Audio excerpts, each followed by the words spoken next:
tugas berat panjenengan ini. TNI Polri tidak boleh main-main urusan keamanan bangsa dan negara, karena tanpa keamanan bangsa dan negara manusia yang baik akan hancur, agama yang baik juga akan hancur. Timur Tengah manusianya baik-baik, ganteng-ganteng, agamanya pinter-pinter, remuk semua tanpa keamanan bangsa dan negara.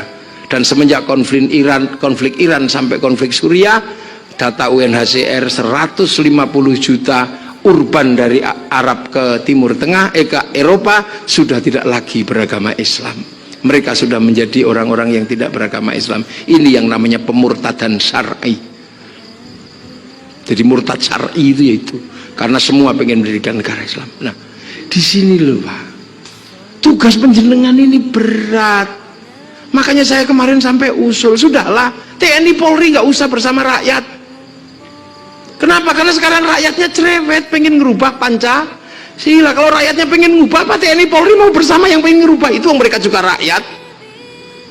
Maka sebaiknya TNI Polri bersama Pancasila dan UUD 45, kalau bisa syukur tambah satu bersama santri, nggak apa-apa. Karena santri belum pernah punya sejarah berkhianat pada bangsa dan negara Indonesia. Nah, ini Pak Wali ini menjaga keamanan bangsa dan negara. Jadi sekarang yang maka bangsa dan negara ceritakan yang baik, jangan kalah sama orang Malaysia. Bangsa dan negaranya memang multikultur dan multi etnis, maka kembali diserahkan kepada si Upin dan si Ipin. Dia tidak boleh lupa bahwa di Malaysia ada anak-anak India, kenalkan dengan tokoh kecil namanya Jarjit. Dia nggak boleh lupa ada anak-anak Cina, kenalkan Mei Mei. Dia nggak boleh lupa ada anak-anak Indonesia, kenalkan Susanti. Itu cara mereka agar menjaga bangsa dan negara. Perang besar di Jepang antara restorasi Meiji dan Tokugawa itu melebihi konflik PKI dan 65, melebihi 48, tapi dilupakan sama orang Jepang. Semua harus bersatu, maka mereka tidak mengungkit-ungkit kembali Tokugawa dan restorasi Meiji, tapi cukup dijelaskan dengan film sederhana yang bisa dipahami oleh anak-anak kecil dan anak-anak muda. Kasih judul Samurai X dengan tokohnya Rory Kenshin atau si Kenji Himura. Dahsyatnya luar biasa orang-orang ini, maju. Bangsa Jepang, bangsa Amerika sama-sama kuat. Amerika kalah di Vietnam, dia tidak pernah mengatakan kami menang. Enggak, cukup diajarkan nonton film Rambo 1-6.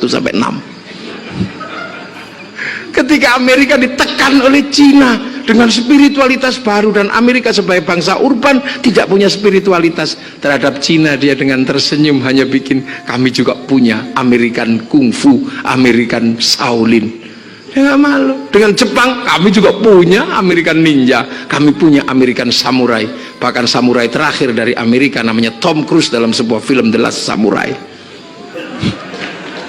Coba, indahnya luar biasa. Ini dunia modern. Amerika ketika gagal bayar obligasi kepada Shanghai Corporation, dia menyerah, tapi cara menyerahnya lucu karena dia gagal bayar obligasi. Dia bikin film 2020, kiamat di Amerika, yang selamat hanyalah Cina. Dia bikin, gak malu dia.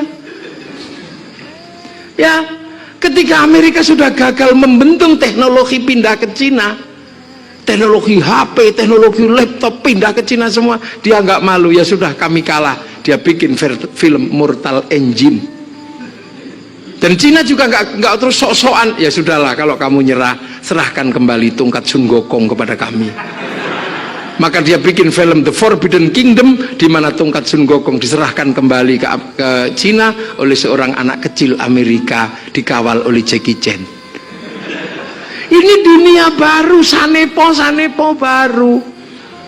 Makanya Cina ini sebuah bangsa baru nanti. Kalau dia adidaya, hati-hati. Dia sudah tidak ribut masalah agama. Ya tenang aja dia. Orang mau beragama apapun, yang penting apa? Yang penting produktif.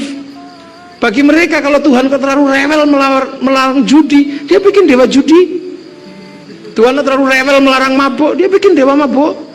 Kalau Tuhan terlalu rewel, terlalu berkuasa, terlalu dominan, dirusak sama Sun Gokong, naik ke langit suruh ngungsi Tuhannya. Nah itu nanti yang bisa berimbang orang Indonesia, dan sudah disiapkan para wali untuk menghadapi situasi seperti itu. Karena para wali sudah menyiapkan sebuah legenda besar yang berdiri di antara manusia dan para dewa. Siapa itu? Semar Gareng Petruk Bagong. Dan kalau Sun Gokong pernah merusak kayangan, Semar pernah ngentuti kayangan. Dan itu dipertemukan di sini sama Syekh Subakir dalam Sabdo Palon dan Noyo Genggong yang versi awal, bukan versi Belanda. Kalau versi Belanda ditulis oleh Ngabdullah, orang dari Bakaran Padi, yang kemudian salah satunya menulis juga namanya Darmo Gandul Gadoloco. Nah itu, dan ini sudah, makanya hati-hati membangun bangsa masa depan ini. Yang gini-gini jangan tercerabut. Polri jangan lupa penjaga wilayah penjenengan, jangan sampai lupa para wali. Makanya kalau kejauhan ke Syekh Subakir, cari yang di sekitar Watugong mana. Cari yang di sekitar di sekitar mana, Sespim sana itu di mana.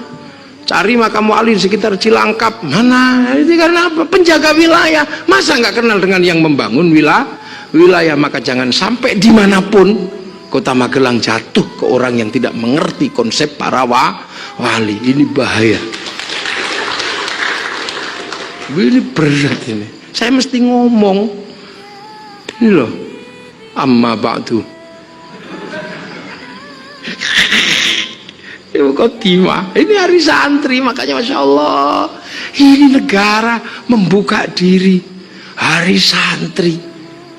Makanya ketika santri dikasih hari santri dan bangsa ini mengerti, ya sudah, santri tidak pernah bertanya pada pemimpin negeri ini.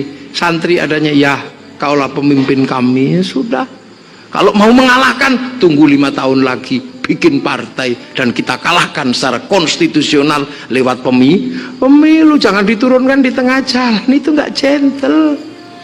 Apalagi diolok-olok, ini bukan nalar santri nggak pernah begitu.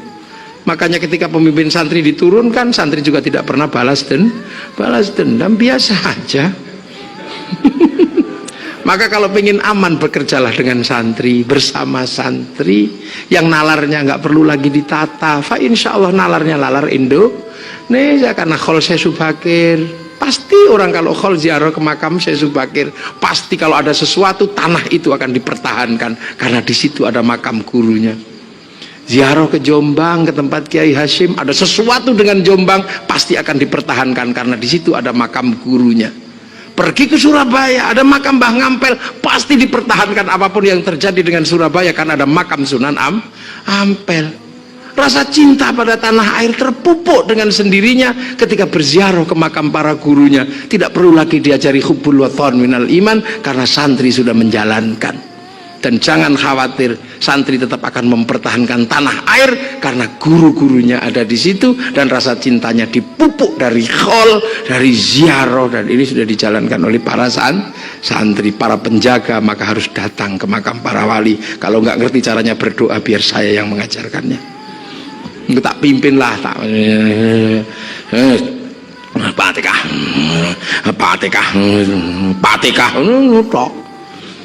tapi sambil bawa bedil, bilang, wahai para wali, engkau dulu bikin wilayah, menciptakan wilayah, kau jaga dengan doa, kau jaga dengan pedang.